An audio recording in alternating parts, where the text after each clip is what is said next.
thank you all again for joining us, and I'll turn everything over to Heather. Oh, thank you, Andrew, for inviting me here today. And thank you to everybody who is attending. I am excited to talk to you about this maybe not so fun topic, but it is a really important thing, of course, to talk about right now. All of us are in the midst of some type of crisis, and hopefully we can get through this together. But I am Heather Hitterdahl. I own H Squared Communications. I have been in business for myself for almost 2 years now. And I am a word person. I believe that language is powerful and message matters. And so the focus of my business is on communication strategies, social media planning, crisis communications, and messaging. Before we get too far into things here, I am going to spend just a couple of minutes introducing myself to you and telling you a little bit about my background. Then we are going to go through 10 practical tips for communicating during crisis. And then we're going to open it up for questions in the middle there a little bit. And then we're going to do a message mapping exercise together. So as Andrew said, those templates have been provided for you if you want to do this along with me.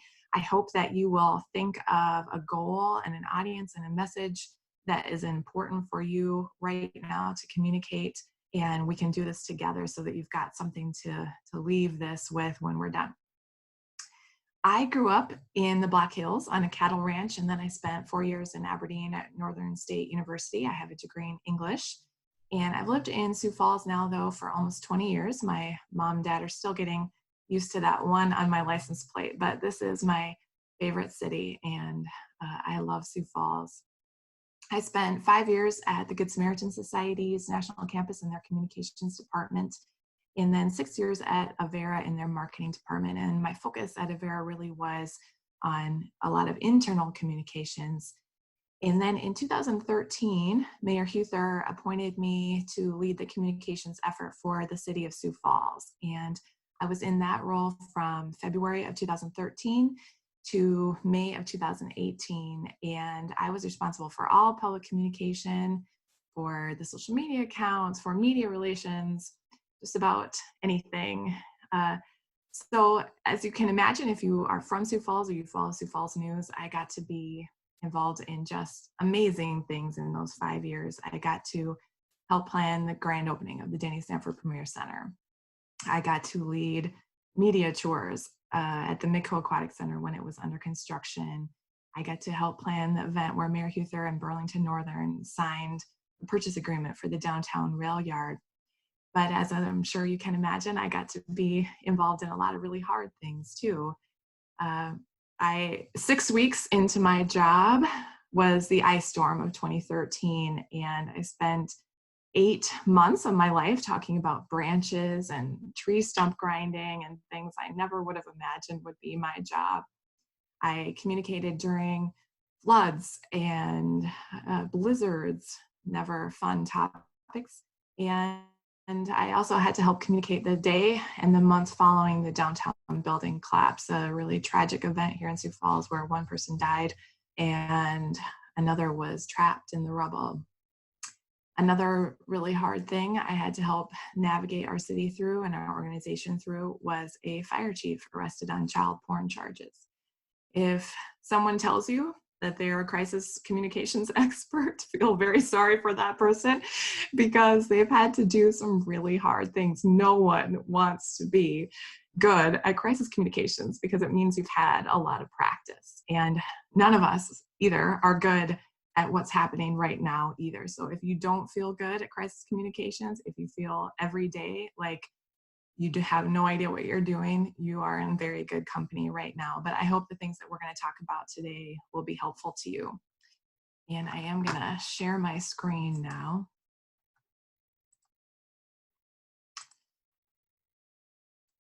So, let's see, there we go. All right. So why is my presentation called The Monsters Ive Killed? Well, it's from a song from one of my favorite musicians and songwriters, Jason Isbell. His song Chaos and Clothes says, if you're in a fight to the death, my friend, fight like you're chained to the wheel. You've got the past on your breath, my friend. Now name all the monsters you've killed. Let's name all the monsters you've killed. And this song came to me at a very important time because I was struggling. It was 2017. And to be honest, I can't even remember what big crisis I was dealing with at the time in my job. And I thought, okay, how am I going to get through this? And I heard this song. And of course, this song is about helping a friend through his sobriety challenges. It's not really about what I use it for, but I thought, okay, this is what I need to do. I need to name all the monsters I've already killed. And this is a tip for some of us as we're dealing with another crisis. It's helpful to look back on the things that you've already conquered and to be able to say, you know what, I did that. And so at that point in time, I listed the monsters that I'd already killed. And then in the next year of my job at the city, before that was over, I had added some more things to that list of monsters that I had killed. A week before I was done with my job, of course, we had to find Emerald Ash Borer here in Sioux Falls, and that was the last crisis that I had to help our city deal with before I was done. But we all have some monsters that we have killed, right? And hopefully the monsters that I've killed will help us now in the tips that I have learned. And so I did write a blog post recently, 10 practical tips for communicating during crisis. You can find it at my website there on your screen. And we're going to quickly go through those tips now. First of all, though, I'd like to just talk about why communications during a crisis are different. And it's because people under stress have difficulty hearing, understanding, and remembering information. I think we have all felt that during this crisis, right? Where our brains just do not work like normal. I can't think sometimes of words that I should be able to easily think of, right? Or you forget something that you're not normally a forgetful person, or you just feel like you can't absorb any more information. You're turning the TV off, you're turning your social media accounts off. And all of us feel that way in a crisis. And sometimes when you're communicating during a crisis, you feel that way too. And so these tips I'm going to offer help you as the communicator, and it's also good things to remember for your audience as you are communicating in a crisis. So tip number one is tell the truth. And this is kind of a duh thing to say, right? But when the truth is bad news, that can be really hard, and you might not want to tell the truth. And so if you're having a hard time telling the truth and it's bad news, just stick to the who, what, when, where, why, and how of that message to help you get through that hard time. Number two is be honest about what you don't know. During a crisis is not the time to make up information that you aren't sure about. And the important thing is to acknowledge and come clean when you don't know the answer to a question. Take note of that question and then circle back with that person once you do have that information. Number three is provide frequent updates. You just have to plan to provide frequent updates. And this is because you are not going to have all of the information at the beginning of a crisis. And you cannot wait until you do have all of the information to communicate during a crisis. So plan to provide frequent updates when you have additional information. Number four is ensure messages are consistent. And this is another one of those duh statements, but it is really hard, especially when you have multiple people all communicating on behalf of a particular topic or on behalf of a particular organization. So the most useful tool that I have found to keep your messages clear and consistent is the message map template that we're going to go through a little bit later here. And that's why it's just so important to plan out your messages well so that they are clear and consistent. Number five, keep communications short and concise. And this is hard sometimes too, right? Because you have a lot of things to tell people. But I have seen emails that are just way too long. Nobody reads that much information. If you have to scroll and scroll to get to the bottom of an email, probably too much information there. people just cannot absorb that much information, and they won't. They will just tune it out. So it's best to choose 3 main points and keep reinforcing the most important 3 messages. And the message map exercise that we're going to do a little bit later will help with that effort as well. Number 6, stay in your lane. We have a lot of people right now pretending to be medical experts that are not medical experts. There's no reason to be. We've got plenty of people who know what they're talking about when it comes to medical advice, right?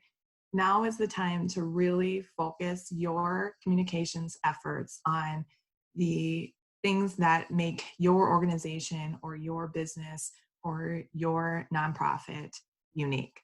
Focus on those messages.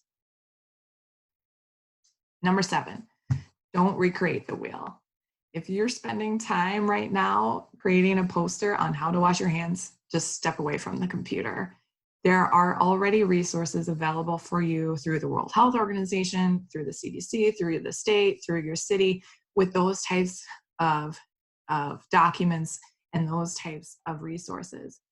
Link to those pages from your website. There's no reason to rewrite that or recreate that information. Really focus on the information and content that is unique to your organization.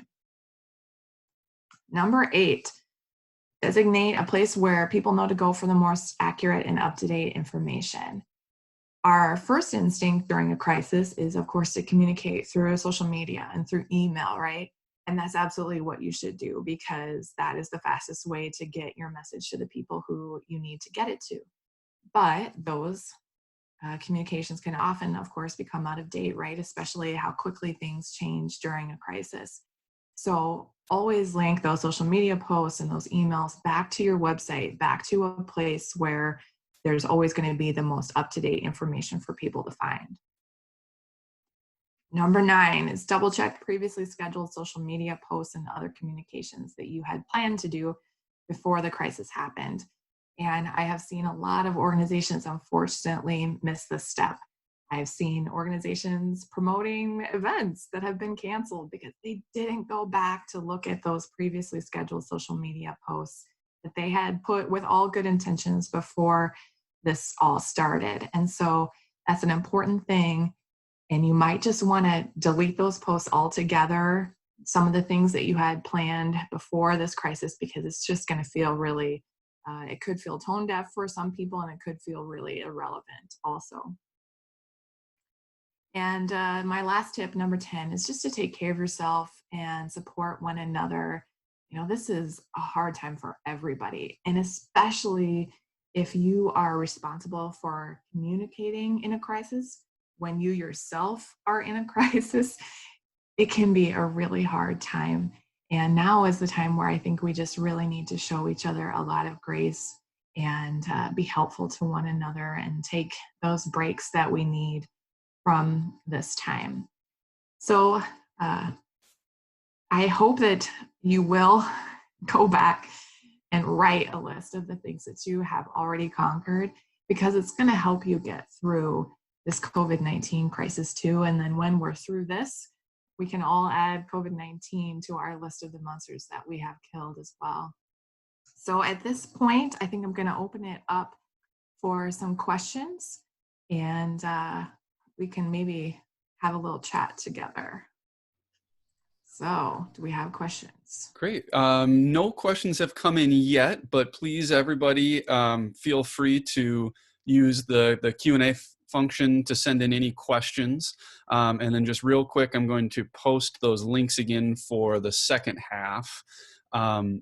So Heather, one question I might have for you is just, you know, the keeping the messages short and concise. Do you have any kind of, I mean, that we'll really get into that with the message maps, I know, but, you know, do you have kind of a good general framework for the length? You know, you're saying kind of those 3 items is kind of the approach, because the reason I bring that up is so many of us in the arts world and outside of the arts world, but we're having to communicate so many changes. You know, an entire season is canceled, multiple events are changed, our whole process is shifting. So, you know, so maybe the better question would be, how do you kind of distill all of these particulars into that single message? if that's not giving away what you're going to get into in the next section already. No, and I think the big thing, especially when it comes to electronic communications, is to tease people with that information and highlight a couple of things that are the most important things. And then if people want to read more, send them to your website. Always link back to that website where they can find additional information. When we go into the message mapping exercise, there's some tricks to try to keep those messages concise. And I'm still kind of mad at Twitter actually for increasing their character limit, because even at 280 characters, nobody reads that much. And so it's just important to remember we all have short attention spans anyways, just under normal circumstances. And now in a crisis, it's just really hard for people to absorb information. Another thing is to keep dripping. I think we feel like we have to give everybody all the information that we have all the time. And maybe not, maybe break those things into multiple messages over time, remind people slowly over time, instead of feeling like all the stuff we have has to be in one email at one time. Great. Yeah, thanks. That's very helpful. One other question that kind of came to mind for me, for our audience, possibly before we move on, would also be that kind of, be honest about what you don't know. I really liked that tip. There's so many of us that are trying to either, we're muddying through it like all of us are doing, where we don't really know exactly what's going to happen next. But do you have any kind of tips and tricks for how to message, basically saying, we're working on rescheduling this service. We don't know yet when it will be. We don't know yet when we'll know.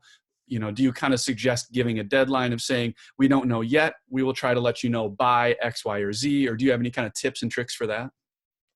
Sure. So in a lot of the situations that I have been in, we have, like during the ice storm, for instance, all the media knew we were going to be providing 2 updates every day, which was a lot at that point in time. We were going to be in front of people at 10:30 a.m. and at 3 p.m. every day. And so if your audience knows, okay, every week at a certain time, we're going to get these updates, or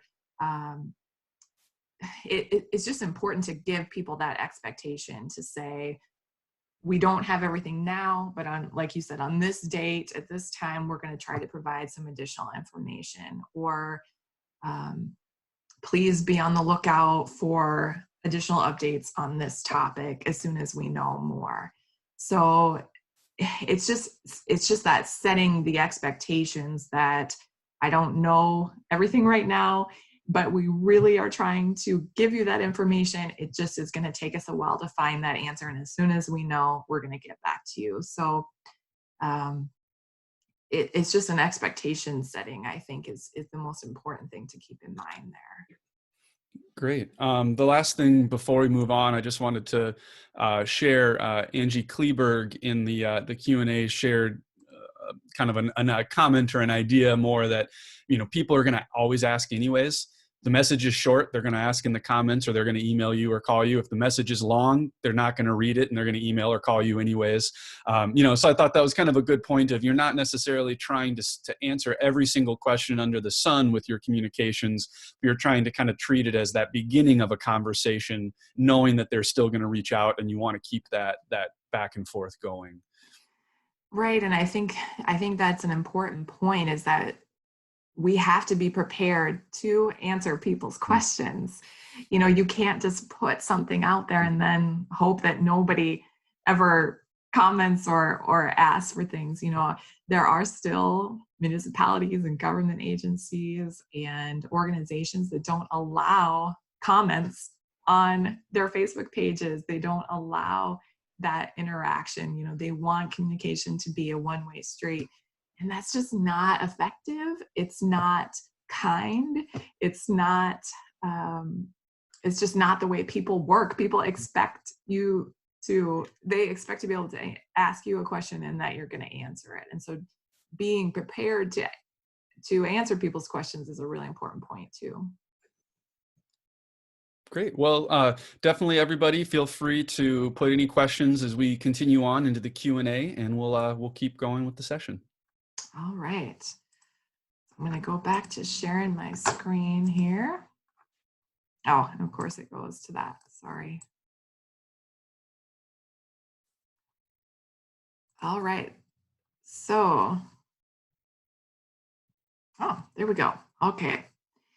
So we are going to talk about message maps now, and I hope that you have had a chance to download those files.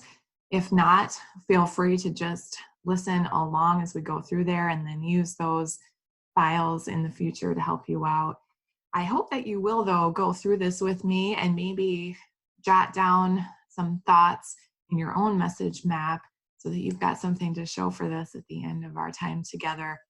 But I've provided a document, a Word document, so that if you feel like typing is your thing and you want to type into this document your thoughts, you can do that.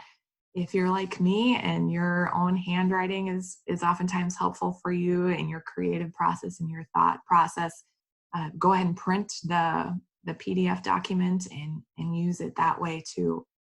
The message map template is just a great way to ensure that all the pieces of your important message are there at the end as you're thinking through this. And the boxes really drive some people crazy, but they're there for a purpose to help you keep those messages short. And so we're going to go through this a little bit more together now too. But why are we talking about message maps? Well, they're often used in crisis communications, obviously. That's why we're talking about them today. They help you with clear and concise messaging. They help you anticipate your audience's questions in advance and develop those answers so that, especially if you have multiple people all going to be answering questions, all going to be communicating on a particular topic, you can provide these message maps to all those people, and then they're all going to answer those questions in the same way.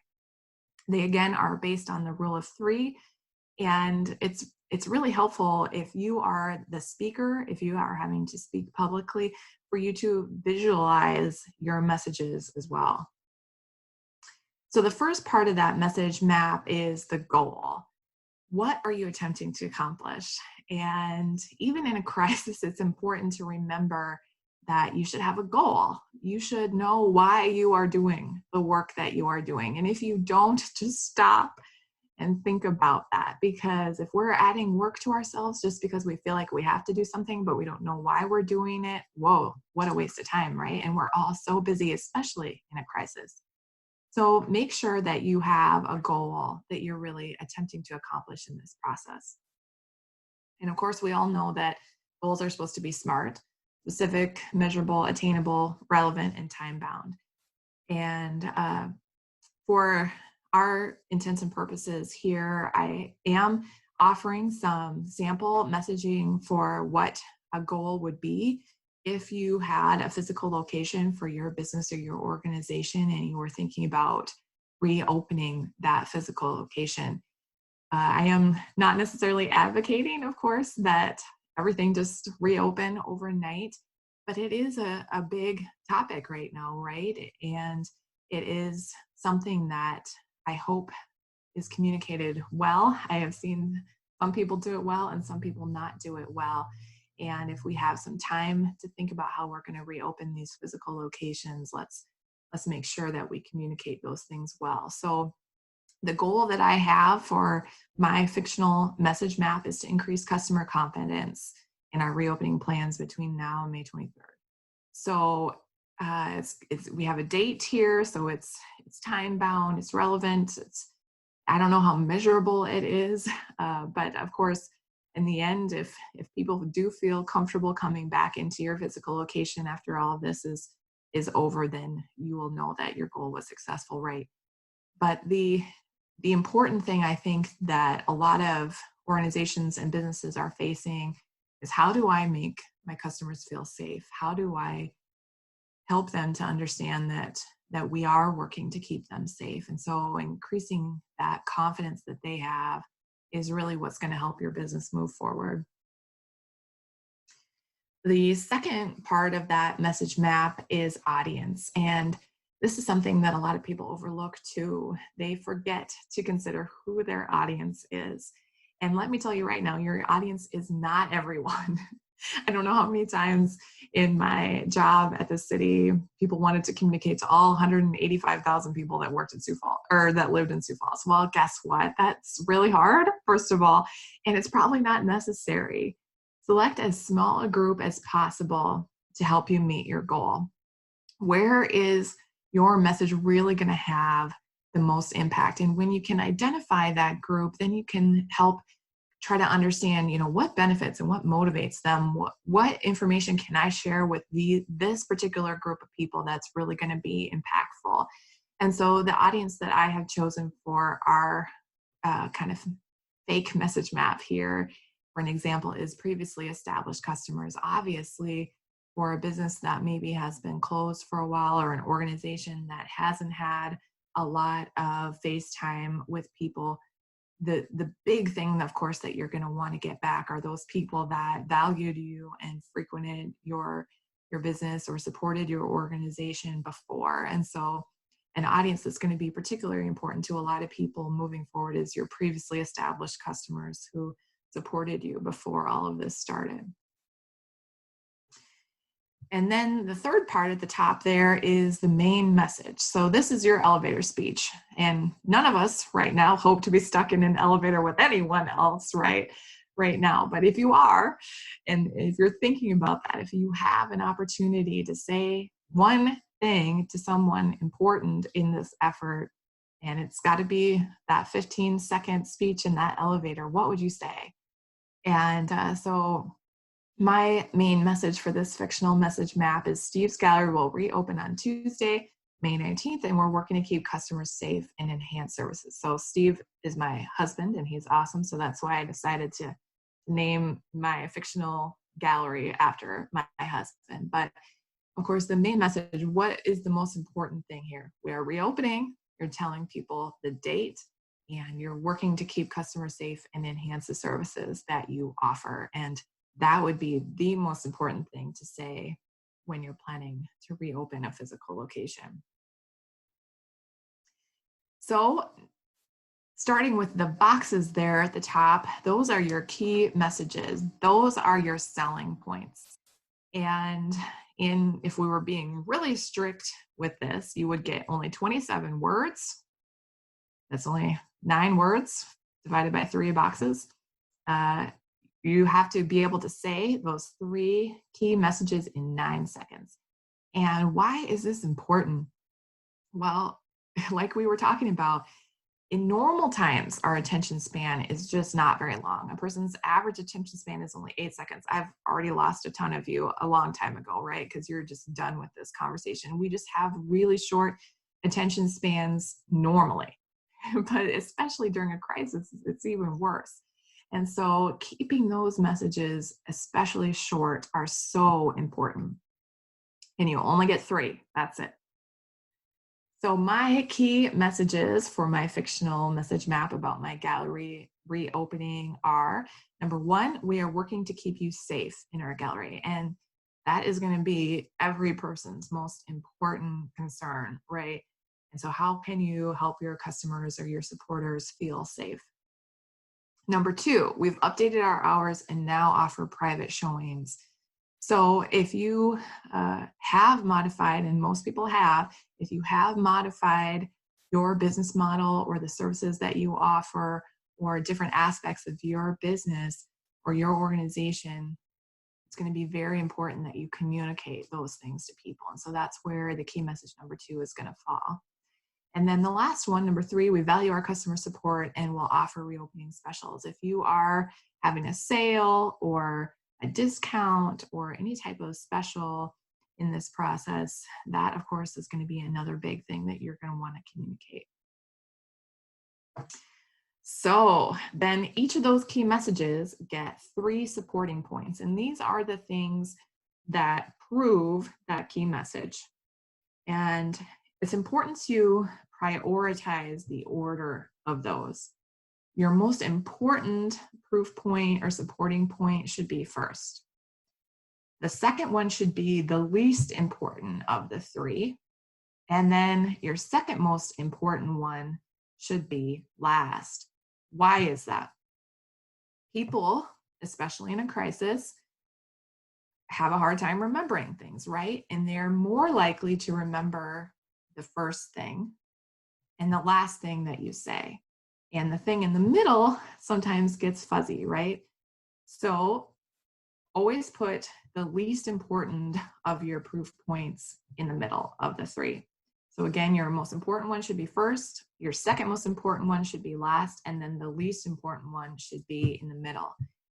It's also important not to use acronyms. People, even if they know what the acronym stands for, gloss over all those letters. Secondly, try to avoid a very specific number. And an example here is you would say nearly 40 instead of 39 if you were rounding those types of things. It's just easier for people to remember that way. So in my fictional message map here, our first key point again was we are working to keep you safe in our gallery. So what are some of the things that people are going to be concerned about? What are some of the things that you can do to help people feel safe in your gallery moving forward, or in any physical location moving forward? Of course, all high-touch surfaces are disinfected every hour. People are going to want to know how you are disinfecting surfaces. It's a weird thing to talk about, but of course, people care about that stuff right now. The second one, the number of customers in the gallery at one time is restricted to no more than 10 people. So if you have a physical location, how are you going to maintain those social distancing protocols that people are going to expect? And number three, all employees have their temperatures checked daily and will wear a mask during all customer interactions. They're going to want to know how they are going to interact with the staff in this establishment or in this building, in this location.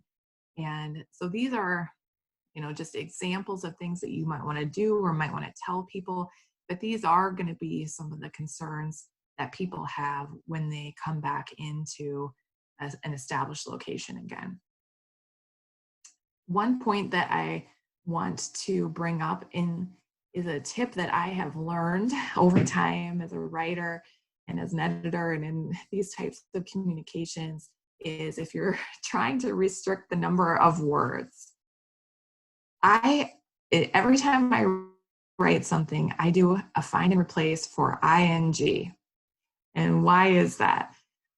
If you have an ing verb, there's oftentimes a good replacement for that verb phrase that is shorter. So one example is going to be. That is 4 words for a verb that could easily be replaced by will. So is going to be means the same as will, but of course that is 3 words shorter. So that is a tip to remember if you are trying to make something more simple. If you're trying to reduce the number of words in any one of your boxes, do a find and replace for ing and see what happens. So our key message number 2 is we have updated our hours and now offer private showing. So what are the proof points that could be under that could support that message? Tell them your gallery hours or your location hours. Gallery hours are Tuesday through Saturday, 10 a.m. to 6 p.m. Supporting point number 2, private showings are available by appointment on Mondays and from 8 to 10 on Tuesday through Saturday. Supporting point number 3, all pieces available in the gallery also can be viewed in 3D at stevesgallery.com. So again, this is your opportunity to really showcase how you have modified your business model or changed up your offerings because of this current crisis. And of course, I think number 3 there is really important because people just want to do, of course, more things online and instead of in person. So if you have new features or new offerings on your website, that is a really important thing to communicate. Our key message number 3 again was we value our customer support and will offer reopening specials. So what would those specials be? All purchases between May 19th and May 23rd are 10% off. All purchases of $250 or more will qualify for a discount on custom framing. All gift card purchases are 10% off until May 23rd. So what are those incentives that you can give your customers or your supporters to show up for you again? And of course, that's going to be another really important thing to communicate as things start to reopen. So then there at the bottom, underneath the boxes, is a summary statement. You want to say things as many times as you can say them in just a little bit different way. So the summary statement at the bottom is, of course, we can't wait to see you when we reopen on May 19th. You are again reiterating your reopening and the date.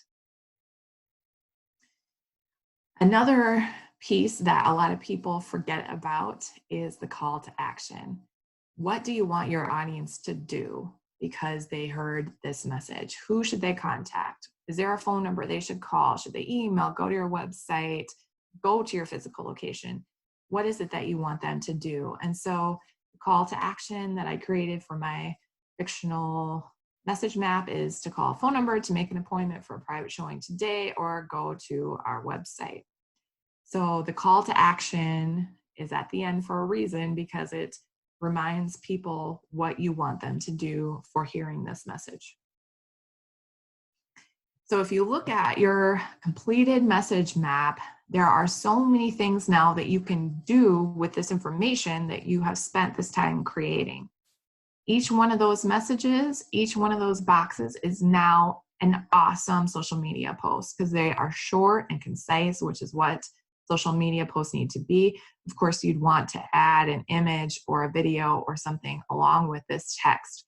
But something that I am kind of annoyed about sometimes when I see some social media posts is that they're only using an image or a video. Well, then guess what? That post is not searchable. You need actual text in social media posts too. And so make sure that you do use text, and these are all now perfect messages for social media posts. But you put them all together and you get a great blog post, you get a great news release, you get a great web page the text for a web page. So your first paragraph is that main message at the top. Your second paragraph is your first key message with the 3 supporting points. Your third paragraph is that second key message with those 3 supporting points. Your fourth paragraph is your third key message with those 3 supporting points. And then your last paragraph is your summary statement and call to action. So when you do a message map this way, it helps you organize your thoughts so that you can now use this information in a variety of different ways to keep your message front and center for your audience. So that is the end of my presentation. I hope that you guys have some really great questions on message mapping. I hope that you did this along with me through this process. And I really want to talk to you about message maps now. So I hope you have some good information. Well, so far, no questions. I think you just did too good of a job explaining things. But please, if anybody has any questions, type them into the Q&A or the chat. We'd love to go through specific dilemmas as you were working through your own message map, or any specific questions about the process. I really like the idea of reusing this material. I think that's something that's really exciting, because you're able to you're not just trying to do this messaging for a short term. This can be a kind of longer term project where you can keep coming back to these points, integrating it into your social media, integrating it into your website. Then they see the same thing over and over and over, and it finally kind of starts to sink in. Okay, we did have one question come in here, which was, how often would you do these message maps? Do you think this is like a weekly process to establish the plans for this week or this program, et cetera? Or do you do it for every single message you share? Well, there of course are times where you don't need to go into this type of a process because it's a more simple thing that you're doing. But especially if if the thing that you are trying to communicate is really complex, that it's even hard for you to know where to start in your communications effort, the message map is a great way for you to organize your thoughts. Keep in mind that message maps should be frequently updated because things are going to change, right? And so you might use this message map for a week and then axe it and say, okay, that really didn't work that well. I'm going to modify it and try something else. Uh, you might even want to have multiple message maps, of course, for different audiences, for different goals, for different topics. The message map around how you're going to keep your customers safe, you might need a whole message map just on that, right? So it just depends on how you're going to use it. And not everything you communicate obviously needs a message map. One of the things that we used them for pretty extensively when I worked for the city was when we changed our golf course management contract. Who would have known that something that I thought was going to be a fairly simple thing would have turned into this big community conversation about who should manage the city's golf courses? And it was pretty contentious. And so we created message maps for all the people that were going to be talking about this topic to make sure that we were very consistent in how we talked about how this process was decided. And so, sometimes you don't know you need a message map until after things blow up a little bit. But if you can anticipate some of those topics becoming big issues, or if you yourself are having a hard time knowing how to communicate something, this is a really great tool to use. Good. A couple other good questions are coming in. One is, can you give an example of taking one of those messages from your example map and putting it into a Twitter post? Right. And, you may not want to use it exactly. If you are on Twitter, you might want to dress it up just a little bit. These are really, obviously, really simple messages. But let's see. Especially around the things that how you've modified your business and the specials that you're offering, you might want to say, we've updated our gallery hours and they are now Tuesday through Saturday. It's just important that you keep those messages, of course, short, and that they actually have text so that if somebody Googles you, they're going to be able to find that tweet in there. But you're going to want, if you are offering private showings now and that's something that's new, or you have a service that of course is new, you're going to want to promote that on your social media accounts by saying, we're now offering private showings. If that's the thing that makes you feel the safest and you still want to do business with us, yes, please come in and we can help you out. So each one of those individual boxes is going to be a great social media post. On social media, you might want to jazz it up just a little bit in your language, but it would certainly give you the basis for that message. Kind of jumping off of that, another question that came up is, how often is too often with the, especially social media and email blast? Just, we're kind of starting to feel a little bit of social or email burnout because everyone's having to communicate so much. And so, just the person that asked the question said, we'd hate to lose our followers just because we're hitting them too often. Is there just kind of a quick general idea there? Well, I think email communication once a week is probably good. More than that, people are just going to send you to the junk mailbox, I think. When it comes to social media, every day, people expect to see the types of content on social media every day. I think multiple posts a day is maybe overkill in those areas, but especially the communications that people can't get out of unless they just send you to their junk box. If you are directly communicating with a list that you already have, once a week is probably a good rule of thumb. And then of course your social media accounts can be can be daily, depending on what needs to be communicated. I always tell people, if you're communicating just to communicate, walk away from the computer. Do not feel like you have a quota for the number of times that you have to communicate with people, because then you're sending people information that is just not effective and that they don't care about, because you don't even care about it either, right? So just communicate when you need to, and don't feel like you have to all the time. Great. Let's see here. A couple other really good questions coming in. One is, and this is an interesting one in our arts world. Do you have any advice for organizations that don't have a home to reopen, but are providers of concerts and events and different things? You know, for instance, a concert association who houses their events in a different venue that they don't run. You know, do you have any idea on how they can kind of continue to maintain a presence and communication as they utilize other venues and other virtual opportunities to present their programming?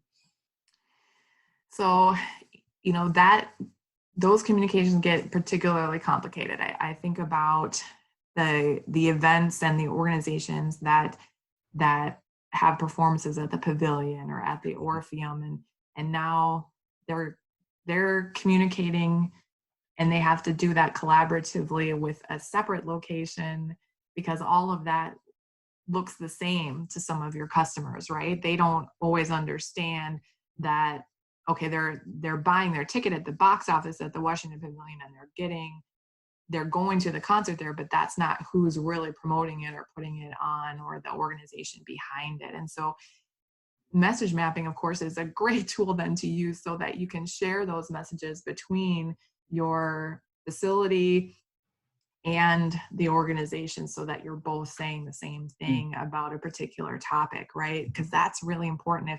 If people feel like one entity is saying one thing and another entity is saying another thing, that can just be really confusing, and people will tune you out, right?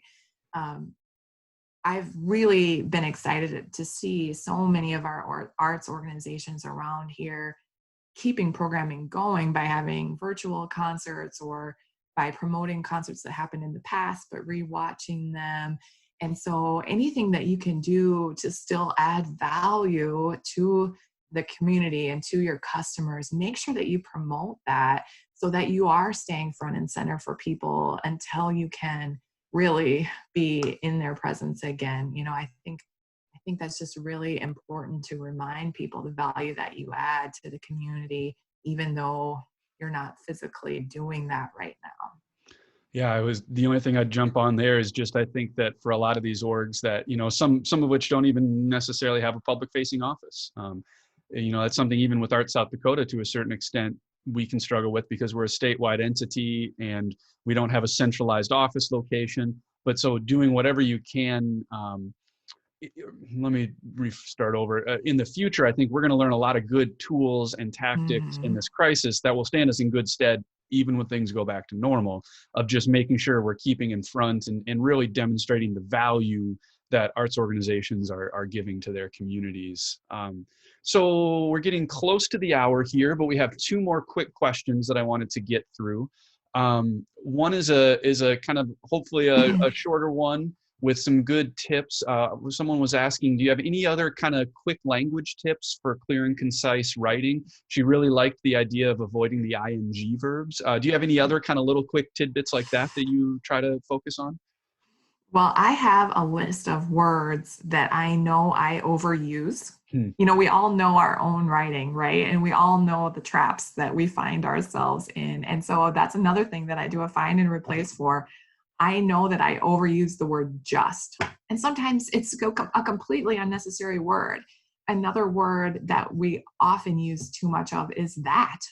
Sometimes that really doesn't need to be there whatsoever. And so I do a find and replace too for those words that I know that I overuse, and then oftentimes just get rid of them altogether. Yeah, it's a great point. That find and replace is definitely your friend. You know, and I find too, a lot of times if I'm working on grants or public communications, you know, you're working on them in stages, and so it makes perfect sense to use that word 5 times in that one section you were writing, but you weren't realizing that you used it 15 times in that other section you already wrote. And so find and replace is always really helpful. Then the last question before we wrap was, did you find that, do you find that in a team environment, the entire team, even those not directly related to PR communications, did a good job embracing these message maps you created? And do you have any tips, especially like in your experience with the city and Avera and some of these others, do you have any tips on getting a larger team or entire organization to all follow this one message? Well, and that's the important thing when you're in a public communications role. You also have to do a good job communicating with all the people internally in your organization, right? So that you're all saying the same thing. I was so blessed with just incredible coworkers at the city. Most of the time, they were all relieved when I handed them a drafted news release for them to review or a message map. Here, this is what I think you should say. Most of them were, oh, thank God, Heather is helping me with this. And some, of course, got a little prickly because they wanted to do their own thing, their own way. But I think it depends on how you approach that conversation with them. And when you're just trying to be helpful to say, I think if we do it this way, this is going to be the benefit of that. Most people are relieved that you're helping them with that effort. But it's important too, as the communicator, not to be the know-it-all, right? There are subject matter experts that have this information, but that just might not be the perfect person to put in front of a microphone or the perfect person to write a blog post. So if you can collaborate with that person and make sure that they feel valued, that that the wisdom and the knowledge that they have is valuable, and you want to help them make that more understandable for people, that's a relationship that gets built over time as well. Great. Well, thank you all so much for joining us today. Especially thank you to Heather for sharing all this great information. We're just so grateful for your presentation. I think that this is a lot of good material for all of us to chew on. I know I've been frantically writing notes, and I've seen some of these presentations of yours before, and every time some more hits me. Just so that everyone is aware, you can find some of our archived webinars up at our webpage, which is on the slide now at artsouthdakota.org/webinars. And the message map links are up there, and we'll also provide any other materials needed. I'll send an email out to everyone who attended that has a couple of links to Heather's blog with the practical tips for the COVID-19 communication, as well as the message map directly. And if you have any other ideas, any questions, any concerns, anything we at Art South Dakota can do for you, please don't hesitate to reach out to myself or Jim or Sherry, my coworkers, at any time. And just thank you all for everything you're doing to help keep South Dakota moving forward and creatively engaged, and using the arts to continue to do creative problem solving in our communities during times of crisis and struggle. So thank you all so much, and we really appreciate your time today, Heather, and we'll talk to you very soon.